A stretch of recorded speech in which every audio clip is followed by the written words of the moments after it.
जय हिंद दोस्तों, स्वागत करता हूं आप सभी का मेरी नई वीडियो पे। तो दोस्तों यहाँ पर रक्षा मंत्रालय की तरफ से भर्ती निकाली गई है। यहाँ पर आप देख पा रहे हैं कि यहाँ पर ड्राइवर, लेबर, फायरमैन और कारपेंटर की पोस्ट रखी गई है।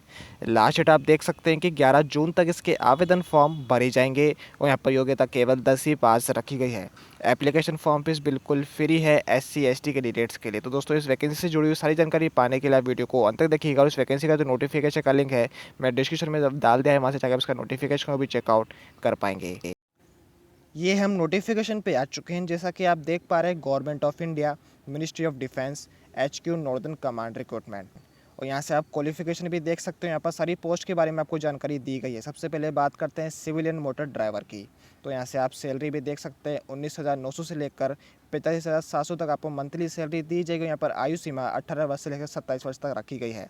यहाँ पर सभी पोस्ट के लिए 10वीं पास योग्यता रखी गई है और यहाँ पर सिविलियन ड्राइविंग लाइसेंस आपके पास होना चाहिए, हैवी व्हीकल और लाइट व्हीकल दोनों के लिए। यहाँ पर 2 साल का आपको ड्राइविंग एक्सपीरियंस भी होना चाहिए। यहाँ से आप कैटेगरी वाइज वैकेंसी को डिवाइड करा गया है। व्हीकल मैकेनिक की बात करते हैं तो यहाँ पर सैलरी बिल्कुल सेम दी जाएगी। यहाँ पर आयु सीमा 18 वर्ष से लेकर 25 वर्ष तक रखी गई है। यहाँ पर एजुकेशन क्वालिफिकेशन में केवल 10वीं पास योग्यता रखी गई है। यहाँ पर capable of reading number and names of tools और व्हीकल के बारे में आपको जानकारी होनी चाहिए और यहाँ पर 1 साल का एक्सपीरियंस भी आपका मांगा गया है as a heavy vehicle repair mechanic के लिए। और यहाँ पर बात करते हैं फायरमैन की, तो फायरमैन के लिए भी सैलरी 19,900 से लेकर 45,700 तक रखी गई है और यहाँ पर आयु सीमा बिल्कुल सेम रखी गई है, 18 वर्ष से लेकर 25 वर्ष तक। यहाँ पर योग्यता केवल 10वीं पास मांगी गई है और यहाँ पर फायरमैन का एक्सपीरियंस भी आप लोगों के लिए मांगा गया है। तो इस बात को आप ध्यान रखिएगा। नीचे की तरफ चलते हैं तो यहाँ पर आपको लेबर के बारे में जानकारी दी गई है। यहाँ पर लेबर की सैलरी 18,000 से लेकर 41,100 रुपये तक दी जाएगी। आयु सीमा यहाँ पर मैक्सिमम 25 वर्ष तक रखी गई है। यहाँ पर योग्यता केवल 10वीं पास रखी गई है। यहाँ पर कोई एक्सपीरियंस नहीं है लेबर की पोस्ट के लिए। कारपेंटर की पोस्ट की बात करते हैं तो यहाँ पर 18,000 से लेकर 41,100 रुपये मंथली सैलरी दी जाएगी और यहाँ पर आयु सीमा मैक्सिमम 25 वर्ष की रखी गई है। यहाँ पर योग्यता 10वीं पास मांगी गई है और यहाँ पर साथ ही साथ आपको कारपेंटर के बारे में नॉलेज होनी चाहिए। तो उस बात का आप ध्यान रखिएगा। यहाँ पर आयु सीमा के बारे में आपको जानकारी दी गई है।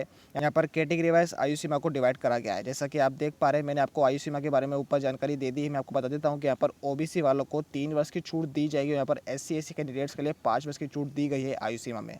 तो यहाँ पर आप देख पा रहे हैं कि इन सभी पोस्ट के लिए यहाँ पर मैक्सिमम आयु सीमा 25 वर्ष तक रखी गई है, लेकिन यहाँ पर OBC वालों के लिए 28 है और यहाँ पर SC ST वालों के लिए 30 है। वैसे यहाँ पर सिविलियन मोटर ड्राइवर के लिए भी रखा गया है। मैक्सिमम यहाँ पर 27 वर्ष की आयु सीमा है, लेकिन यहाँ पर SC वालों के लिए 32 वर्ष की आयु सीमा है और यहाँ पर EWS वालों के लिए भी 32 वर्ष की आयु सीमा रखी गई है। एक्स सर्विस मैन के लिए यहाँ पर 3 वर्ष की आयु सीमा दी गई है।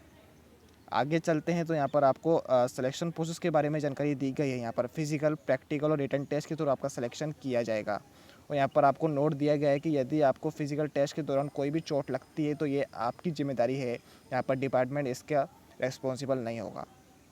यहाँ पर फिजिकल टेस्ट में केवल फायरमैन का फिजिकल टेस्ट लिया जाएगा, जिसके अंदर आपको 65.5 किलोग्राम आपको वजन लेके चलना रहेगा 183 मीटर 96 सेकंड के अंदर। और उसके बाद यहाँ पर आपको 2.5 मीटर वाइड डिच लैंडिंग करनी पड़ेगी बहुत फीट से। यहाँ पर आप देख पा रहे हैं लॉन्ग जंप ये करी जाएगी। और यहाँ पर क्लाइंबिंग में 3 मीटर वर्टिकल रोप आपको चढ़नी रहेगी आपके हाथ के जरिए और आपके फीट के जरिए। तो ये बात आप यहाँ पर देख सकते हैं। यहाँ पर रिटन एग्जाम के बारे में आप जानकारी ले सकते हैं। यहाँ पर 4 सब्जेक्ट आएंगे। यहाँ पर जनरल इंटेलिजेंस के लिए यहाँ पर टोटल 25 क्वेश्चन आएंगे, इंग्लिश के लिए यहाँ पर 50 आएंगे, न्यूमेरिकल एप्टीट्यूड के यहाँ पर 25 क्वेश्चन आएंगे और यहाँ पर जनरल अवेयरनेस के लिए 50 क्वेश्चन आएंगे। एक क्वेश्चन यहाँ पर 1 मार्क्स का रखा गया है। यहाँ पर मिनिमम आपको 33% तो लाना ही रहेंगे क्वालिफाई करने के लिए। यहाँ पर 0.25 मार्क्स आपके काट ले जाएंगे एक क्वेश्चन गलत करने पर, यानी यहाँ पर नेगेटिव मार्किंग भी रखी गई है और 2 घंटे का टाइम आपको दिया जाएगा इस एग्ज़ाम में।